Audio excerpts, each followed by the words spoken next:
John Simpson, I guess first things first, what's your take on the last 4 days here at Hove?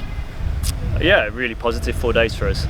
We obviously knew it was going to be a huge challenge coming into this game against obviously a fantastic Surrey team, but I think maybe left a few runs out there in the first innings, but I thought overall it was a really positive 4 days for us. Let's talk about some of the performances. I guess the standout performance, Tom Haynes' performance here. Just talk us a little bit about Tom and his progress this season. Yeah, he's playing some beautiful cricket at the minute.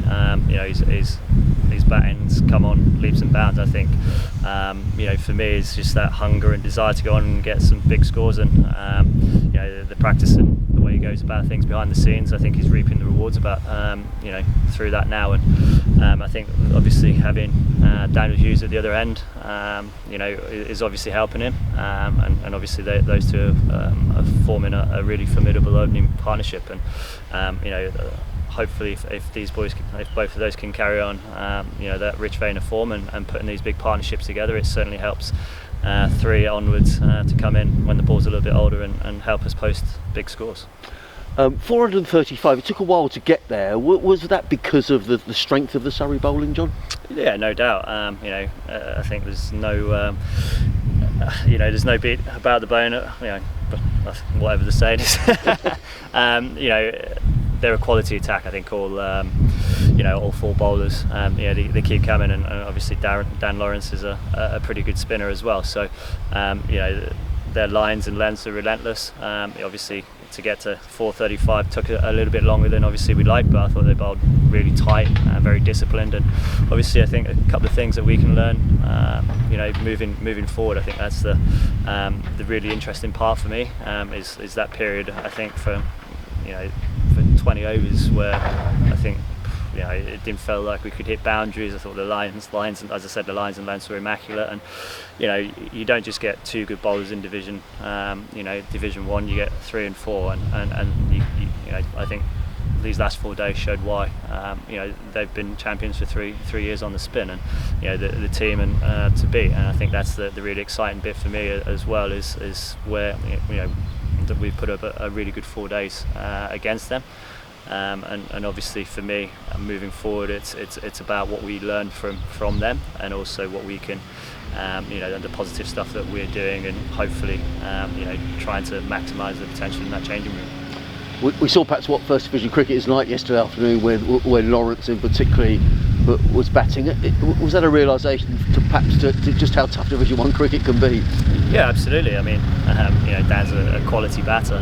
He's played for England, and again, obviously with Ollie Pope, at times it's quite hard to bowl to, and obviously set fields to, because they score 360, and obviously it doesn't particularly help when they're running down the track and hitting seamers back over their heads, and but yeah, it certainly shows the quality and the depth that they have, but also I think it shows the quality and depth that we have in our team, but also I think in Division 1 cricket itself.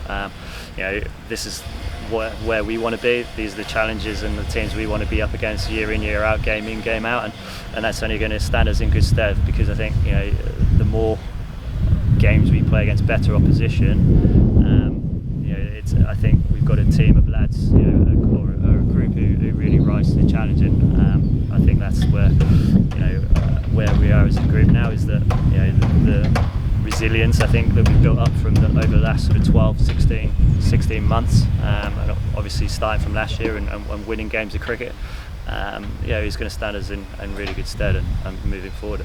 What are your thoughts looking at games come thick and fast? Trent Bridge on Friday. Paul Farbrace has always said, John, that after the 4 games it would be then an assessment of where Sussex are. Absolutely, it's again another really exciting challenge going to Trent Bridge. It's one of my favourite grounds in the country. It's another great test playing ground, and obviously they're playing some good cricket as well. So it's going to be an interesting matchup.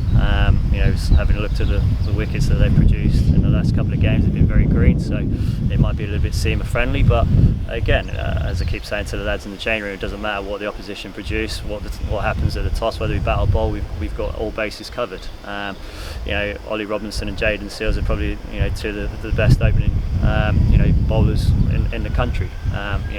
obviously Tom Haynes and Dan Hughes are probably two of the best opening partnerships in the country. James Cole's getting his first five for today against Surrey, and then we've got Jack Carson, who almost sort of felt a little bit like he was waiting in the wings to get into the game over these 4 days. But again, guys are sticking their hands up and performing, and I think that's where we're moving forward, and I think that's the progression that we're seeing with the group. Couple of final questions from me.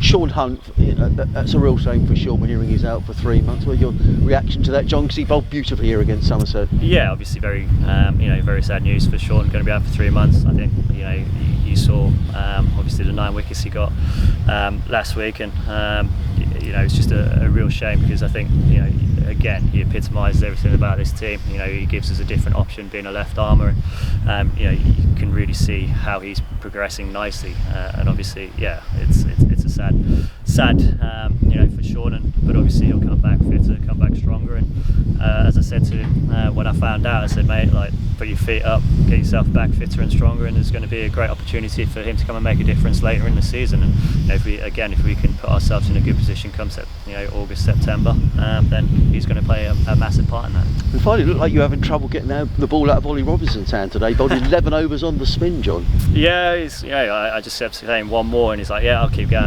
So which is great, and he seems to be in a really good space.